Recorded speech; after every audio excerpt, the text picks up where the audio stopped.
Perfecto, pues vamos a dar inicio a este panel que se va a llevar a cabo en inglés y esta presentación la voy a hacer brevemente en español. Quiero agradecer obviamente a la senadora Corea Cecilia Pinedo, obviamente a Sofía Pérez por la invitación, al Instituto Belisario Domínguez, a todos los presentes, que es muy impresionante la convocatoria y el interés que hay en este tema, que claro que es un tema muy innovador y muy importante para la regulación en México.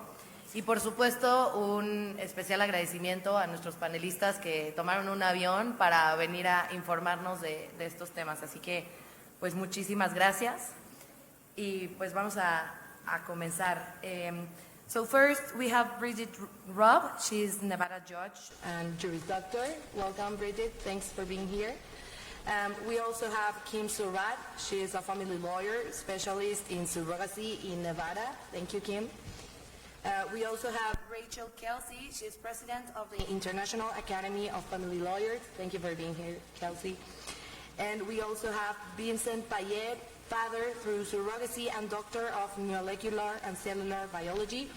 And me, Andrea Legarci, I will be moderating your panel. I'm a lawyer and an activist in sexual rights. Thank you. So the first question that I want to address would be to Bridget Robb, and that would be, what role do you think judges should have in protecting the rights of the parties involved in a surrogacy contract, especially in contexts where the regulation is not yet fully developed, as Mexico, for example?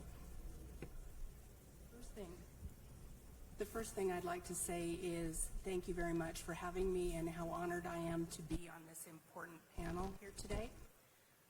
With regard to the question, with regulations, the answer is easy. A judge's job is to make sure that the regulations are being followed and to construe those regulations in a common sense way that would include the best interest of all of the parties to the contract or what's happening under the regulation. In this particular case, that would be the surrogate, the intended parents or parent, and also the child. If there aren't regulations, I have to stress that the only way a judge is going to be able to do anything with regard to those rights is if a case is brought to the court. We can't go out and just find things and make decisions. We have to have the case brought to us. Once that case is brought to us, though, I think it's important for the court to make sure that the surrogate's rights are protected, that whatever she has done has been, thank you, with full knowledge and it's an informed decision, that if she needs legal assistance, we can try and get legal assistance for her.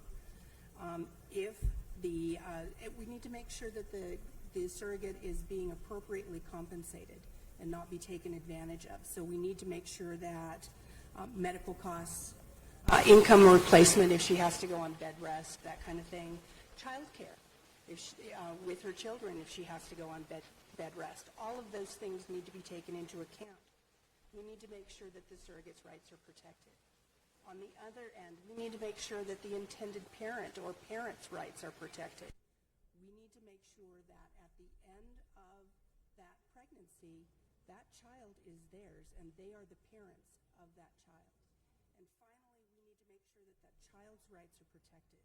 In no way should a child of surrogacy ever be left without a parent who's going to take care of them and be responsible for them. So if there aren't regulations, those are really the things that a court has to look at. Now, even when there are regulations, it is critical that the court acts very timely.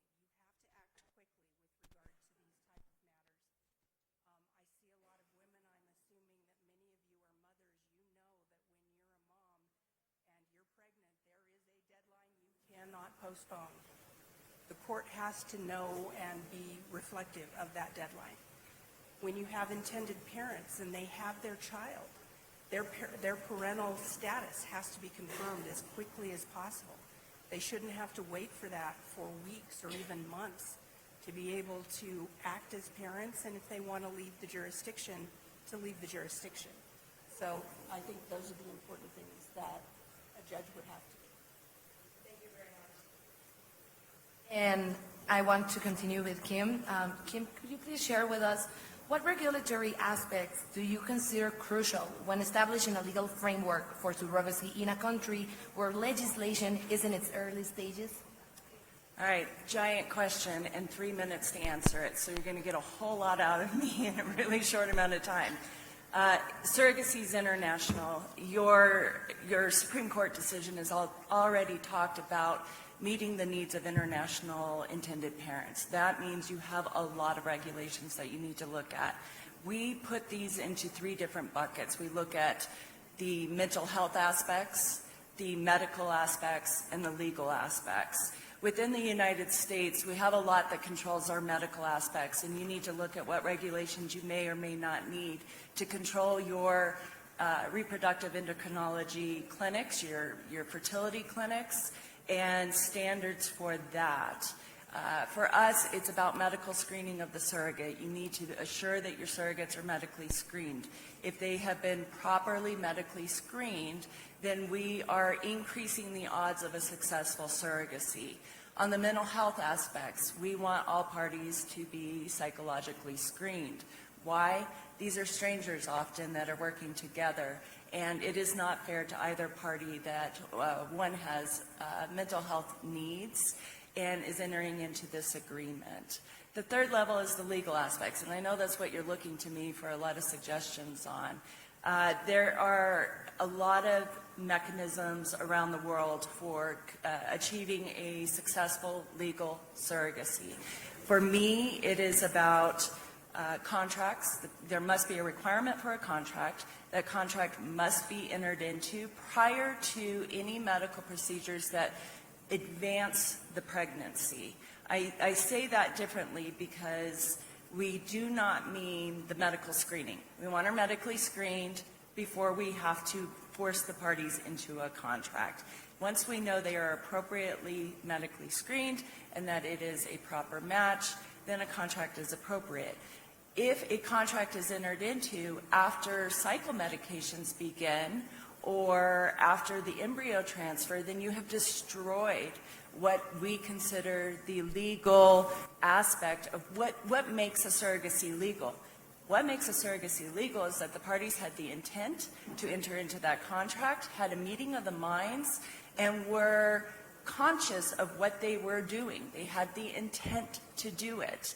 If you are already pregnant, then you have duress, if that contract was not already put in place.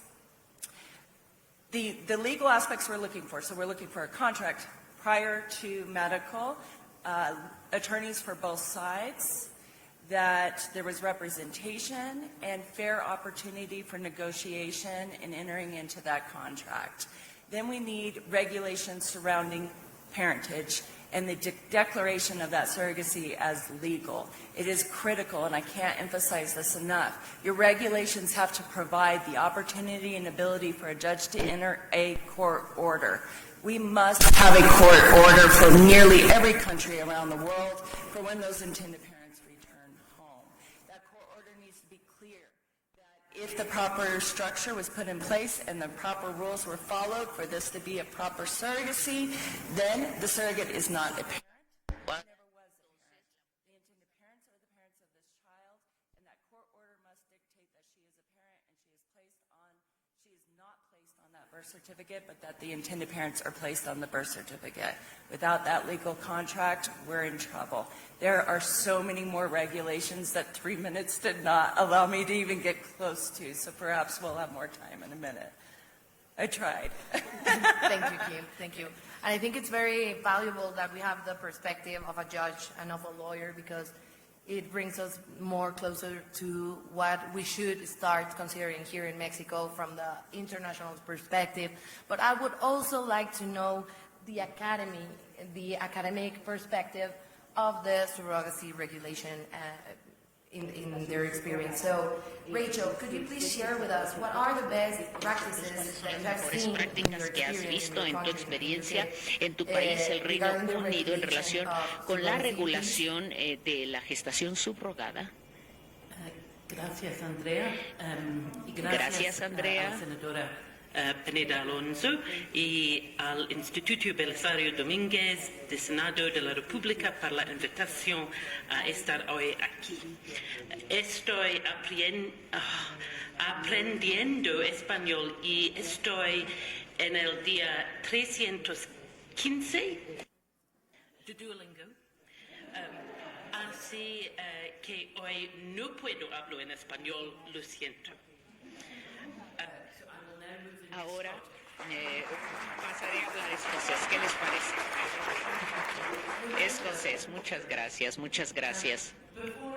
Antes de contestar esta pregunta, es útil que les dé a ustedes un poco de contexto. También trataré de no hablar español ni argentino. Hablaré lentamente, no como los españoles ni como los argentinos. Estoy aquí con dos sombreros puestos. Soy abogada familiar en Escocia y de la presentación de Catalina hace unos minutos tenemos legislación del Reino Unido que tiene que ver con gestación subrogada. Entonces puedo hablar un poco sobre la posición escocesa y el Reino Unido. Pero el otro sombrero que traigo aquí tiene que ver con que soy presidenta de la Academia Internacional de Abogados Familiares. Tenemos como a 1000 abogados que trabajan en esta academia de 17 jurisdicciones en todo el mundo. En el contexto del trabajo que hacemos, la creación de nuestra organización fue hace unos 40 años. Tenemos una declaración de misión que nunca hemos cambiado, es decir, mejorar o trabajar para mejorar la práctica de la ley y la administración de justicia en todo el mundo. Una de las cosas que hemos estado haciendo últimamente tiene que ver con el área de derechos humanos en general en el contexto de la ley familiar y también individuos de mismo sexo, individuos que son trans o así se identifican en relación con la gestación subrogada. Una de las cosas donde hemos participado en los últimos años como observadores es el trabajo de la Conferencia de Odio y la Paternidad y la Convención de Gestación Subrogada. Ustedes son muy afortunados, de hecho, por tener a Mercedes que los representa en ese trabajo. Ella es una embajadora asombrosa para su país y, de hecho, sí, seriamente está haciendo trabajo impresionante en el grupo de expertos y también el grupo de trabajo. Pienso que hay un par de cosas que pudiésemos mencionar que son útiles cuando estamos pensando sobre si un ambiente regulado es útil. Tenemos que pensar del trabajo hecho por la Conferencia de la Haya, porque es útil tratar de tener un sistema y tenerlo para poder trabajar con este tipo de cuestiones que ya se están haciendo. Quiero hablar sobre el grupo de expertos y el grupo de trabajo. Posteriormente lo haré si es que hay tiempo, pero una de las cosas útiles que debemos recordar en relación con este trabajo es que se ha dicho desde el inicio por parte de la Conferencia de la Haya, el trabajo sobre esta paternidad legal no se debe entender como apoyar o oponerse a la gestación subrogada. Es muy importante reconocer que venimos todos de un contexto con sistemas muy pluralistas y culturas pluralistas. Lo que estamos tratando de hacer cuando trabajamos, quiero decir, internacionalmente, es encontrar la manera no de imponer nuestra propia ley sobre otros, sino de encontrar maneras para que nuestras leyes funcionen mejor para las familias que están trabajando internacionalmente. Sí, quería leerles brevemente unas de las secciones del trabajo más reciente que es muy útil porque el mandato que tenemos como grupo, este es el mandato de los estados, es que el objetivo de cualquier nuevo instrumento es proporcionar más previsibilidad, certidumbre y continuidad de la paternidad legal, la maternidad legal para todas las personas involucradas, tomando en cuenta los derechos humanos, incluyendo los de los niños, de acuerdo con CRC de Naciones Unidas y sus derechos, sus mejores intereses, que sean una consideración principal al considerar todos los aspectos que atañen a los niños. Esto tiene que ver con las regulaciones, es decir, a veces podemos pensar pensar que el acto de la regulación es en sí un acto, por ejemplo, la gestación subrogada es algo que apoya, pero no necesariamente siempre es el caso. Por lo tanto, quiero concluir diciendo que como presidenta de esta Academia Internacional tenemos más de 17 jurisdicciones, como ya les dije, muchas jurisdicciones donde hay, digamos, un régimen muy benigno que apoya la gestación subrogada, pero donde hay una prohibición total para este tipo de gestación. Discúlpenme si tengo una posición personal al respecto que tiene que ver con cuestiones relacionadas con la Conferencia de La Haya. Todo lo que digo no se debe entender como que yo estoy apoyando o que estoy oponiéndome. ¿Cuáles son entonces estas regulaciones en el Reino Unido? Hay 3. No quiero que esto se traslape con lo que ya se dijo, con lo que ya dijo Carolina. Pienso que probablemente hay cosas limitadas que ustedes quieran saber sobre lo que sucede en Escocia. Pero lo primero que quiero decirles es un elemento positivo. Tenemos una aplicación muy amplia para individuos que pueden entonces solicitar esta gestación subrogada, individuos del mismo sexo, parejas, hombre y mujer, etcétera. Estamos tratando de encontrar un marco que sea lo más concentrado en no discriminar, por supuesto. La segunda cuestión que debo considerar como practicante, y es una gran ventaja de nuestro sistema, es que actualmente hay cambios que se están proponiendo. Esto es muy importante. Tenemos entonces una claridad en que hay consentimiento de la mujer gestante, es decir, que se necesita este consentimiento total.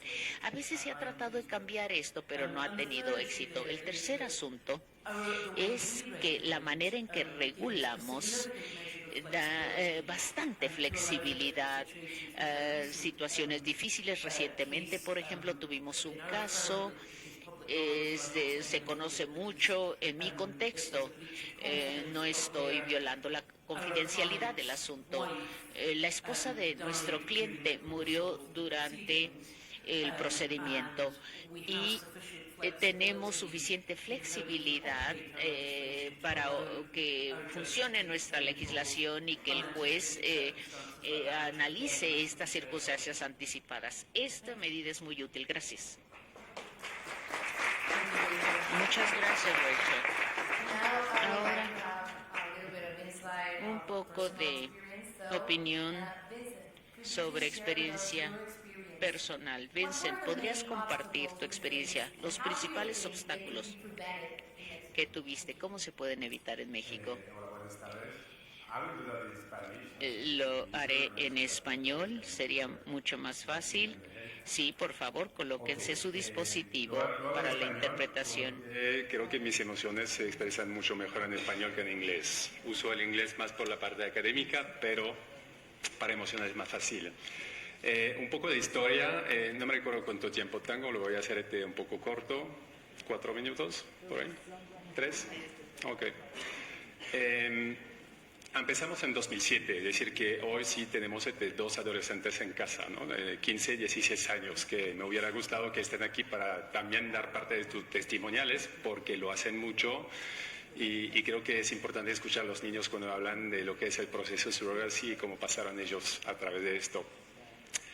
Creo que lo importante, ¿por qué me pusieron en este panel? Es porque en 2007, 2008, cuando iniciamos la decisión, obviamente se imaginarán que aquí en México sí había unos casos, pero era mucho en pañales lo que se podía hacer. Y las propuestas que nos habían hecho para tener así bebés por subrogación eran un poco atípicas, por lo cual hemos dicho, mejor nos vamos a Estados Unidos. Y creo que lo de Estados Unidos nos dio mucha fe en el proceso en general, porque sabíamos que estaba muy acompañado de aspectos legales. Y esto, cuando uno empieza un proceso tan emocional como la paternidad, lo que menos quiere pensar es en todos estos aspectos legales que pueden ocurrir. Uno quiere que todo esté, digamos, cuadrado con legislación para no tener ninguna sorpresa en el camino. Y más, imagínense, nosotros vivíamos aquí en México, lo hemos hecho en Estados Unidos, es decir, 2 fronteras, y vamos a regresar a México después, y somos franceses. No lo dije, pero se habrán dado cuenta por mi acento. Y cuando llegamos a Estados Unidos, obviamente sí pasemos a través de una agencia, pero hay muchas partes que están involucradas. La donante de ositos, en nuestro caso, porque 2 hombres,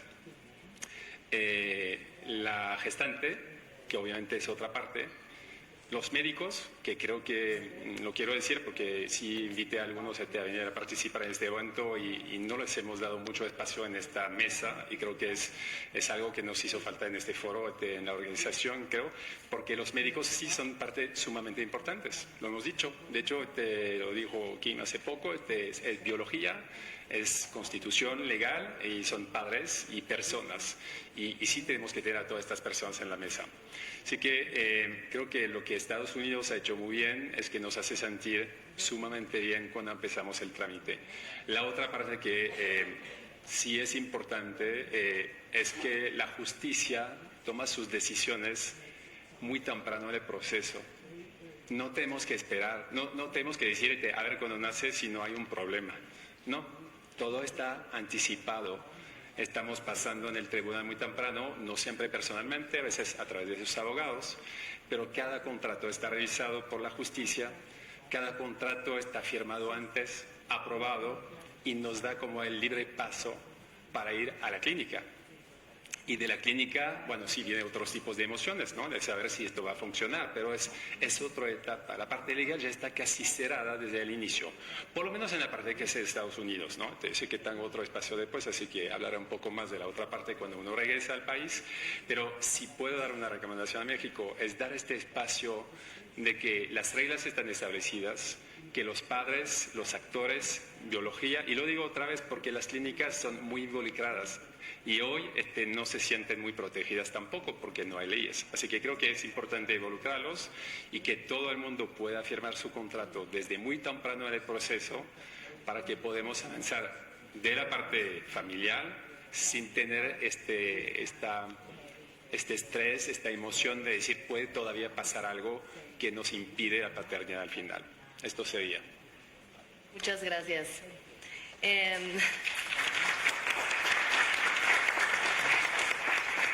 Because of the time, I'm going to Debido al jump to tiempo, a question that pasaré a you otra will pregunta answer que ustedes very dos pueden accurately. contestar. And the question is, Bridget it's a difficult one, y is, Kim.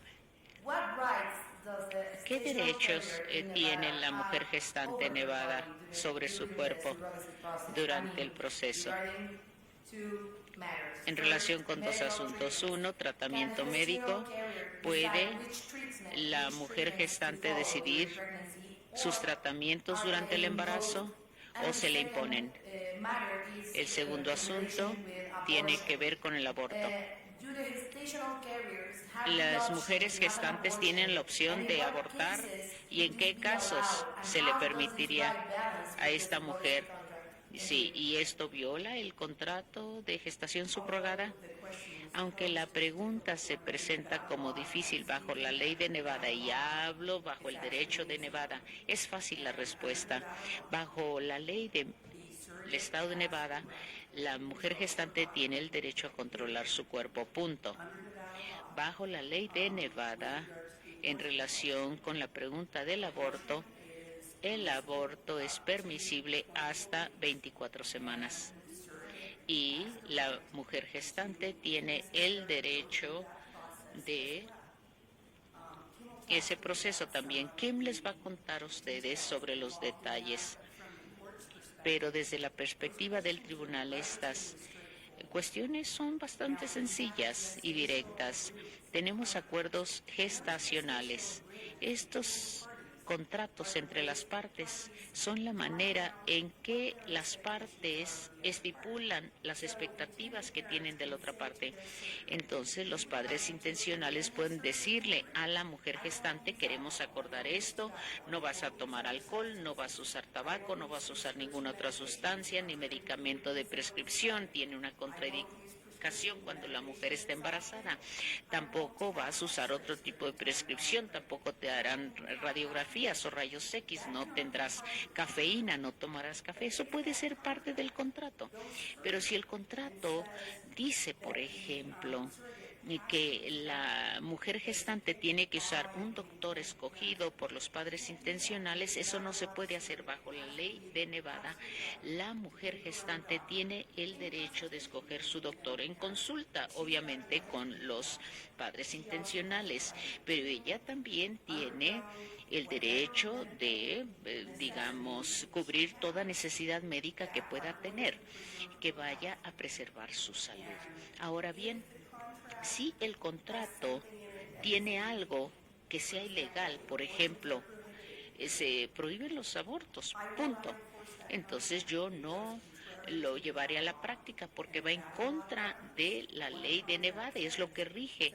Entonces, incluso si los padres y la mujer gestante tienen ese tipo de contrato, yo como jueza no voy a poder practicarlo porque va en contra de la ley de Nevada. Sí, pienso que es un punto importante porque generalmente en, digamos, la gestación subrogada en Estados Unidos y en el mundo, el contrato es el punto de partida. Y los padres intencionales están preocupados por su bebé, la mujer que tiene a su bebé, y si hay cosas que no son seguras para el bebé, y si ella no tiene una licencia para hacer esto, o si, por ejemplo, es decir, en general hay muchas cosas de lo que los padres se preocupan sobre su bebé. Entonces tenemos que ver este escenario, es decir, es su bebé a fin de cuentas. Este es el concepto atrás de la subrogación.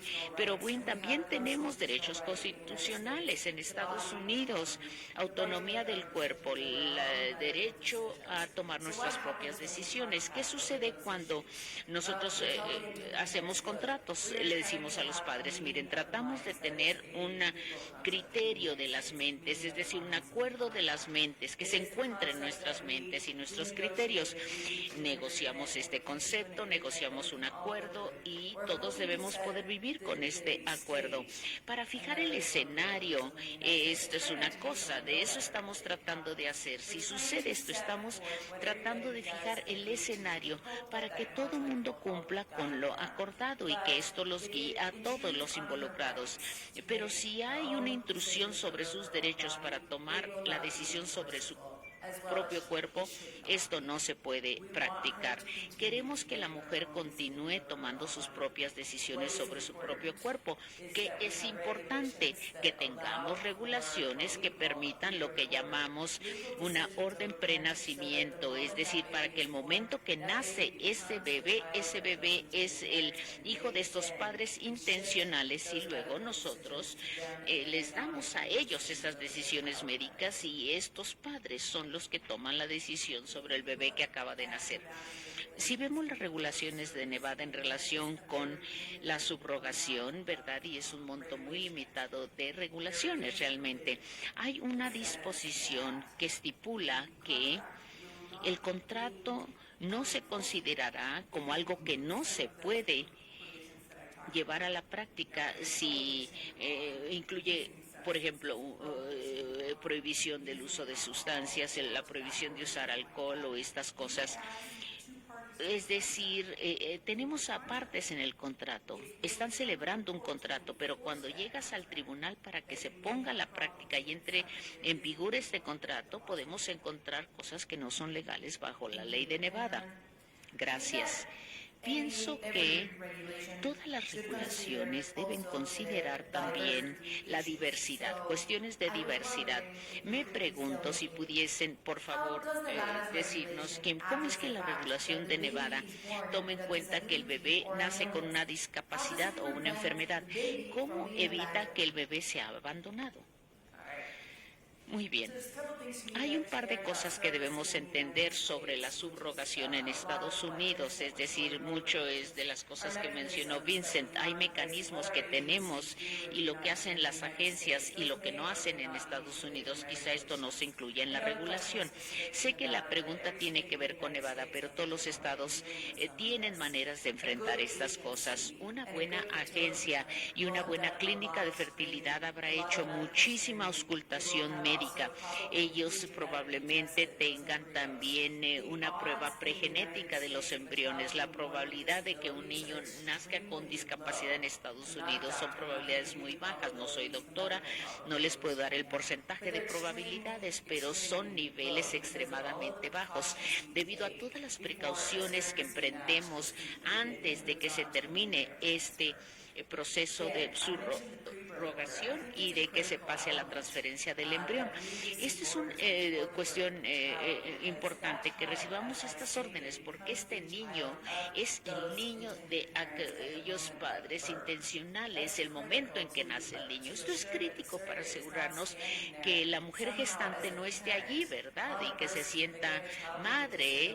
Un bebé puede nacer con discapacidad y los padres podían escapar la responsabilidad de este niño con discapacidad, pero por la necesidad de muchos países en todo el mundo, no solamente necesitamos la capacidad de tener esta orden prenatal, sino también otra en relación con funcionalidad y ciudadanía del niño cuando ya nace. Entonces, no tomen mis palabras diciendo que esta preorden natal es lo único. También hay órdenes postnatales, es decir, la preorden es parte del contrato. Dice, esta es la subrogación real. No estamos nosotros juzgando si los padres son buenos, si deben ser padres. No, solamente estamos viendo esto para asegurarnos que hayan seguido la ley para la subrogación adecuada, de tal manera que el niño sea de ellos el momento en que nace. ¿Y qué hacemos posterior al nacimiento? Si decimos, esta es una subrogación válida, que el tribunal ya validó el nombre de este niño, es lo que los padres hayan escogido cuando ven al niño, ¿verdad? Ellos deciden cuando ven al niño que acaba de nacer, se llama Fred o se llama George. Pero bueno, sí hay una serie de cosas que hay que incluir en esta orden postnatal. Esta es una necesidad, pero la cuestión de un bebé con discapacidad es casi una fachada. Es decir, es una fachada mercadotécnica de qué sucede en la subrogación. No estamos hablando de accidentalmente embarazarse cuando una mujer está con drogas, ¿verdad? O cuando es una mujer alcohólica y cuando tiene el síndrome del alcoholismo. No, estamos hablando de una auscultación científica de los embriones con altas tasas de éxito. No lo vemos, pero realmente tampoco vemos a padres que hicieron tantas cosas para hacer el trámite y tantas formalidades y también invirtieron tanto dinero y no pensamos que estos padres van a dejar abandonar a este niño, ¿verdad?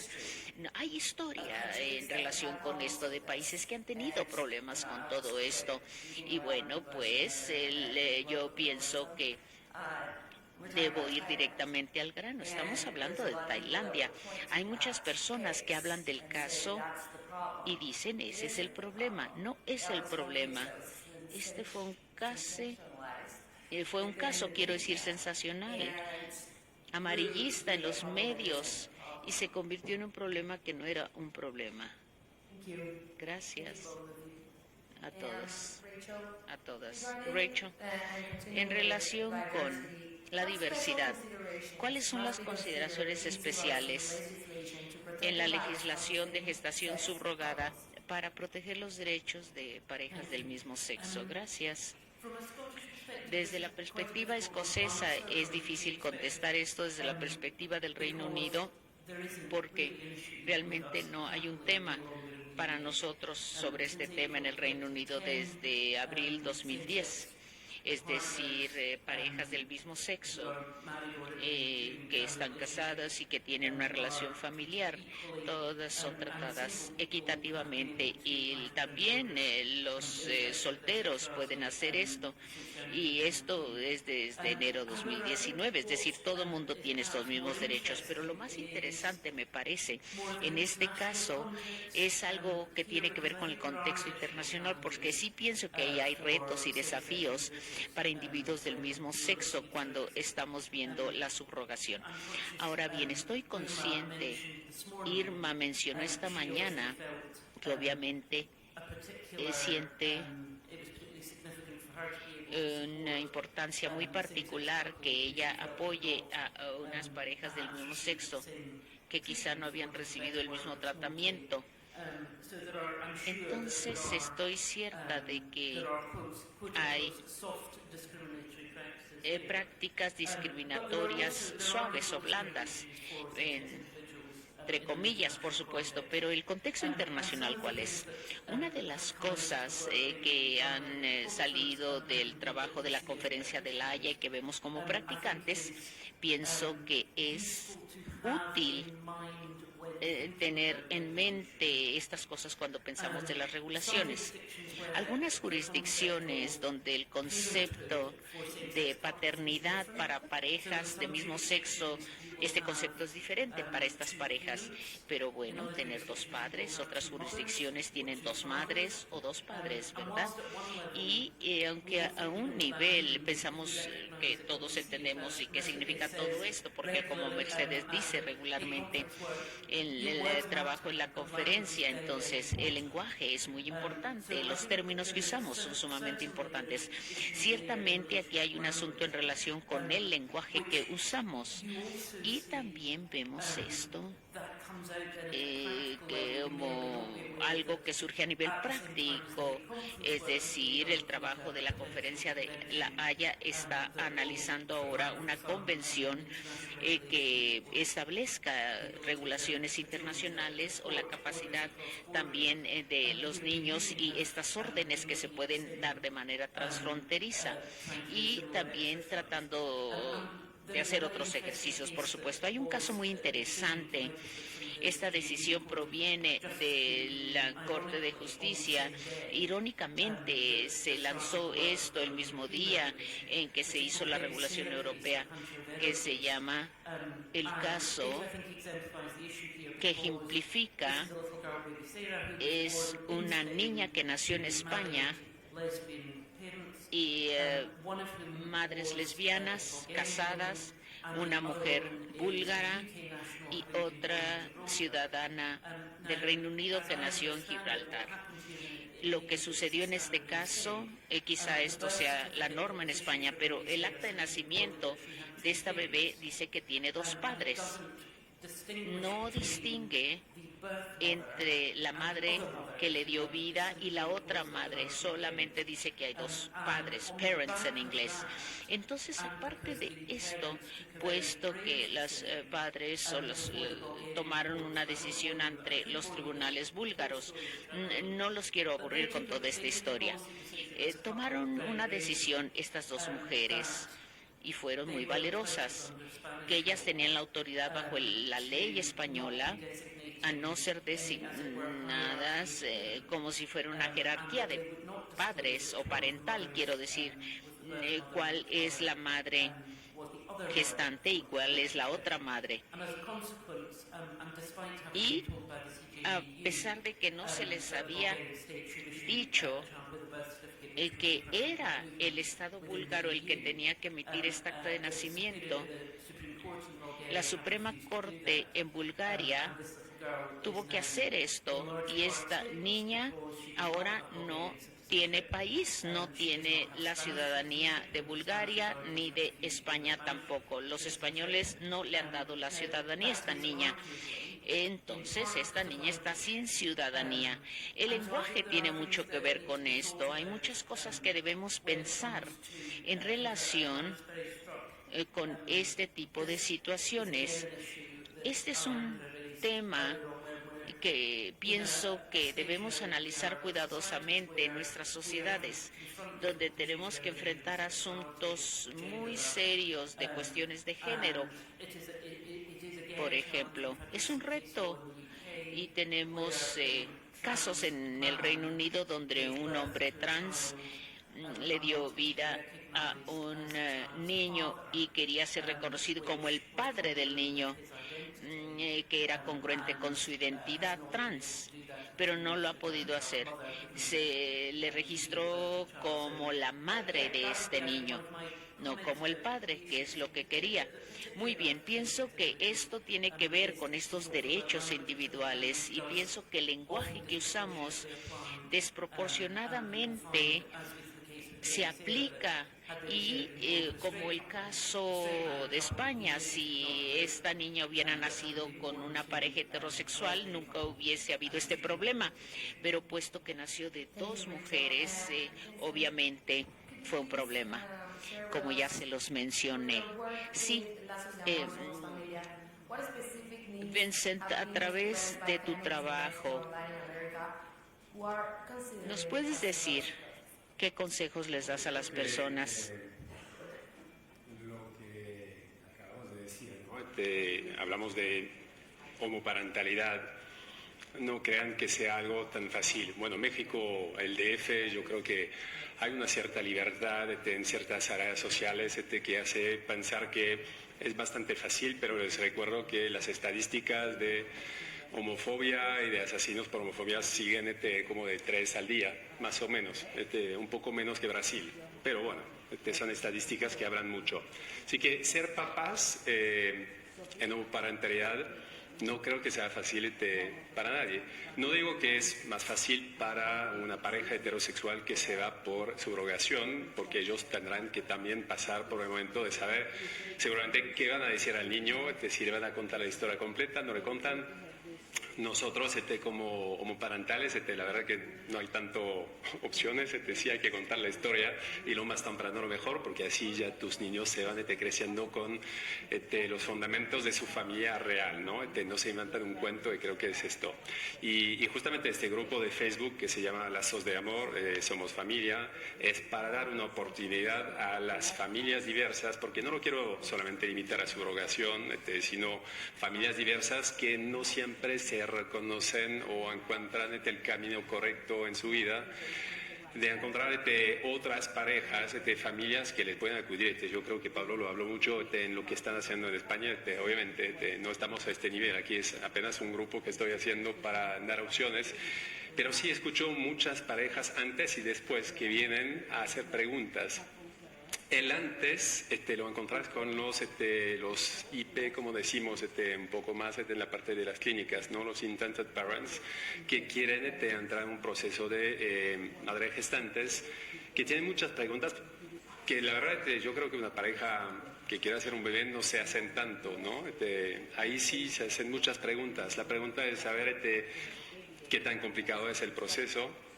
La pregunta es saber qué van a pensar los demás y cómo hiciste cuando llegó el bebé, ¿no? Lo aguantaron, es fácil, no es fácil, nadie te da clase para saber cómo hacerlo. Y creo que es lo que nos están preguntando cuando inician sus procesos. El posterior es otra cosa, ¿no? Aquí llega la familia, están con esta carriola en la calle, sienten las miradas. Y cuando sientes miradas hasta ti, no siempre son las miradas que estás esperando, ¿no? Algunas, bueno, yo cuando les veo, ahora sí hay muchas parejas de mismo sexo que arriba en Polanco, la verdad que me da una sonrisa, me acerco y les hablo. Pero no es el caso para todos, ¿no? Y tienen todas estas preguntas. Pasa que nosotros, lo tengo que decir, como familia hemos viajado mucho. Vivimos en México en 2006, les dije cuando llegamos, pero después nos fuimos a vivir 8 años en Miami, después en Bogotá, Colombia, volvimos aquí hace poco. Somos franceses y creo que tenemos una forma de privilegio. Nuestros niños nunca sufrieron nada, nosotros muy poco. ¿Por qué? Porque somos un poco, bueno, los extranjeros aquí en el país y los mexicanos no nos miran así para juzgarnos, ¿no? A lo mejor dicen, bueno, estos franceses ya que se le inventan, pero bueno, tampoco nos están juzgando. Pero para mis amigos que son mexicanos y que tienen bebés, que sean parejas de mujeres u hombres, sí nos hablan de los sufrimientos. Hay un malinchismo que es un poco más común aquí, que no resentimos nosotros, y creo que por eso también hago este grupo, porque este privilegio que tenemos nosotros me debe servir para acompañar a los demás, ¿no? Y es lo que estoy haciendo. Muchísimas gracias, Vincent.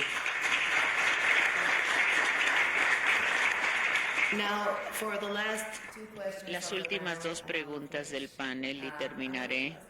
Quiero preguntarte, Kim, dos cosas aquí. La regulación de la subrogación puede evitar que los cuerpos de las mujeres se conviertan en un objeto en el mercado, y cómo es que la regulación de Nevada cubre la simetría de la relación entre la mujer gestante y los padres intencionales. Sí, esto es muy importante. Déjenme hablarles sobre mi situación personal en esta respuesta. Me estás diciendo que no puedo ser mujer gestante. Eso me convierte a mí en un objeto. Tú estás decidiendo por mí. Y yo no estoy decidiendo esto. Yo quiero asistir a otra familia, quiero ayudar a otra familia. También me dices que la razón por la que estoy embarazada es algo que se está juzgando, y esta razón por la que me embarazo, yo tengo mis razones para embarazarme. Y me vas a decir ahora que la edad que tengo, tú vas a dictar todo. Si fui violada, tú me vas a juzgar también por eso. Yo puedo tomar mis propias decisiones. Bien, entonces hablemos de las regulaciones. Estos son algunos argumentos que les quería preguntar. Las regulaciones son muy importantes. La compensación es parte de permitirme no ser un objeto, porque yo puedo negociar exactamente el tiempo, la energía, el dolor, el sufrimiento que se necesitarán para que yo haga algo y le dé este regalo a alguien más. Me dices que tiene que ser gratis. Es decir, eso me convierte a mí en un objeto. ¿Me estás diciendo que todo es dolor y sufrimiento? ¿No valió la pena? ¿No valió algo? ¿Que no quitó horas de mi día, tiempo de mi día, esfuerzos de estar con mi familia, y que lo yo que hice no debe ser remunerado por este esfuerzo? Solamente aprobar regulaciones hace que yo no sea un objeto, es decir, la capacidad de negociar por mí misma. ¿Quieres que tenga protecciones extras? Dame un abogado. Mi propio abogado. No me estés poniendo el abogado que representa a los padres intencionales.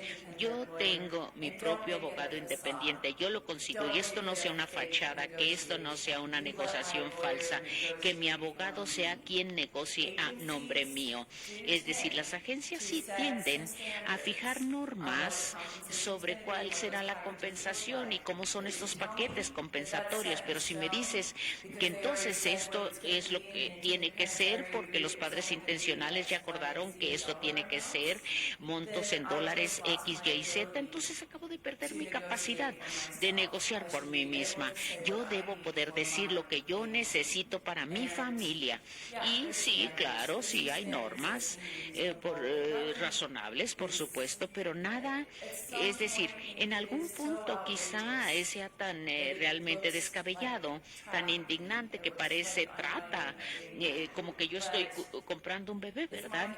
Pero es mi familia, es mi estilo de vida, mis circunstancias, permítanme a mí negociar todo esto. Yo decido lo que se necesita hacer. ¿Cómo evitamos esto? Bueno, ¿cómo lo evitamos en las negociaciones contractuales? Es que solamente no pagas una suma total de dinero, intercambias al bebé por un enorme cheque, ¿verdad? No, porque ahí va mi esfuerzo, mi energía. Entonces estos pagos se van desglosando. Esto no está en las regulaciones de Nevada. Esto está en los mecanismos de cómo enfrentamos esta situación dentro de Estados Unidos, es decir, lo que hace que esto no sea una cosificación de la mujer. Yo tengo una licencia en California y en Nevada, no solamente en Nevada. Solo mencionamos Nevada porque hice mi cabildeo en Nevada y ayudé en la redacción de todos esos estatutos. Pero hay muchas más cosas que podemos hacer para asistirme. Estoy hablando hablando de mi persona como si yo fuera la mujer gestante y me enoja mucho cuando me dicen que yo no puedo decidir. Pero ustedes me pueden asistir que todo el mundo tenga salud mental. Esto ya se arregló, ya se solucionó, pero yo no quiero que me comparen con padres locos, ¿verdad? Digamos, que no saben lo que están haciendo, que están dementes, que están locos, para ayudarme a proteger, para encontrar el apoyo, para que tenga yo los profesionales necesarios que trabajen conmigo y no me saques de esta ecuación. Permíteme ser parte de la ecuación. Hay un sistema de apoyo para que yo esté ahí. No esté alguien tomando las decisiones como si fuera mi sustituto, quiero decir. Sí, gracias. Excelente. Este ejemplo que nos acabas de dar hablando por la mujer gestante fue excelente. Tenemos preguntas difíciles desde la perspectiva mexicana porque son asuntos, temas muy difíciles en México todavía y seguimos debatiendo todos estos temas. Muchas gracias. Muy bien. Panel maravilloso, asombroso. Gracias. Ahora, María Mercedes, le cedo la palabra. Y a Cora Cecilia también para que nos den sus conclusiones especiales de este panel tan impresionante y maravilloso. Gracias.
Porque nada más con el solo hecho de mantener nuestra presencia habla del interés y de la fuerza que le vamos a poner para que este tema en México pronto deje de ser una deuda y se convierta en una realidad. Gracias.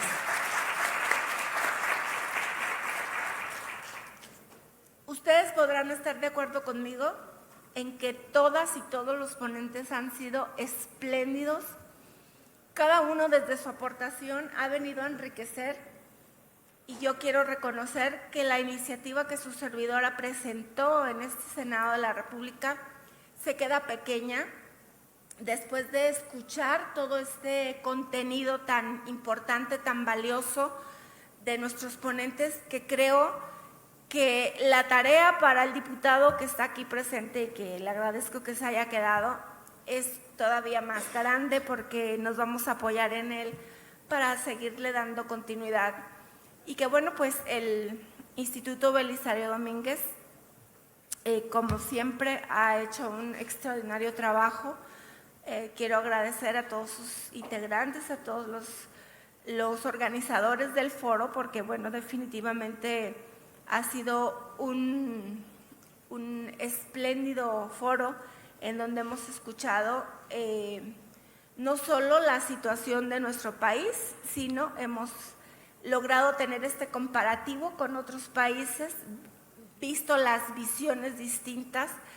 Coincido con Vincent que hizo falta la visión médica, pero por aquí se acercó también un médico que aquí en México trabaja en esta materia y él está ofreciendo también sus servicios de asesoría para poder platicar. Ya habíamos detectado eso, Vincent, gracias a la participación, a la aportación del compañero doctor.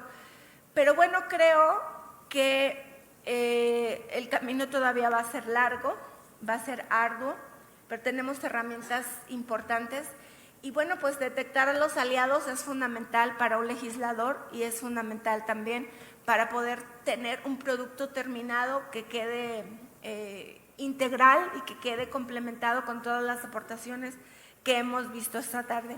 Bueno, pues vamos a ceder el uso de la palabra a María Mercedes antes de concluir y pues yo nada más agradecerles a todos, a todas, cada uno de nuestros ponentes que vinieron desde muy lejos a dar su aportación, a enriquecer nuestro trabajo, a nuestras ponentes y nuestros ponentes de aquí de México que también han hecho un análisis completo, a las dos personas que dieron el testimonio de su experiencia en la maternidad asistida. Y bueno, pues conocer esta parte, porque yo conocía otra, la parte de una mujer que no se le garantizaron sus derechos, y ahí es donde motivó mi interés de poder legislar esta materia para poder garantizar los derechos y la seguridad al acceso a la salud plena en este proceso de las mujeres mexicanas.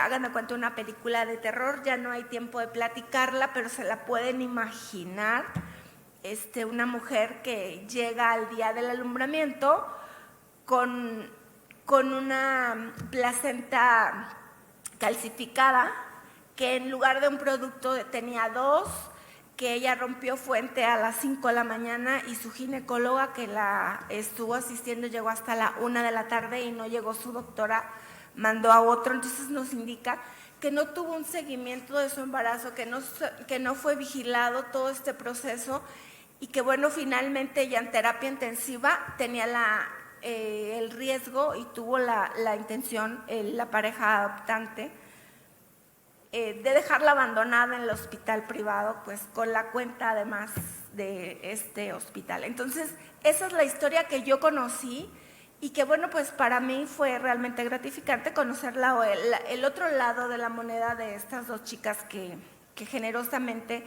pudieron dar esta felicidad a estas familias, pero que bueno, creo que nos deja todavía más puntos para reflexionar y lo que no debemos de permitir. Muchísimas gracias, María Mercedes, tienes toda la palabra. Gracias. Bueno, muchísimas gracias, senadora, por la cordialidad de recibirnos y por el interés en escuchar a todas las voces, diferentes voces que se han presentado aquí a lo largo de la jornada, ya mañana y gran parte de la tarde del día de hoy. Gracias también al Instituto Belisario Domínguez, a Sofía, Fernanda, que han estado también en la organización. Un sincero agradecimiento. Simplemente, para brevemente cerrar, me gustaría llamar la atención nuevamente acerca de la necesidad de que México cuente con una regulación, idealmente una regulación que sea de aplicación uniforme en todo el país. Tengamos en cuenta también la oportunidad de quizás todavía introducir algunas modificaciones en el Código Nacional de Procedimientos Civiles y Familiares para contemplar este tipo de casos, de situaciones, Y también, por supuesto, desde el derecho internacional privado no puedo dejar de decirlo y junto con el trabajo que estamos haciendo en la Conferencia de La Haya, es importantísimo que México regule respetando los tratados internacionales, en particular la Convención de los Derechos del Niño y todas aquellas convenciones que evitan explotación a la mujer. Entonces, también será necesario seguir apoyando el trabajo de la Conferencia de La Haya desde la Secretaría de Relaciones Exteriores y desde el resto de los poderes también de la Unión, para que se trate de tender puentes entre distintos sistemas jurídicos y que finalmente se favorezca la protección de niños y niñas que nacen en estas circunstancias en particular, sin olvidar los intereses de los padres y madres intencionales y de las gestantes. Eso sería todo por mi parte. Muchas gracias.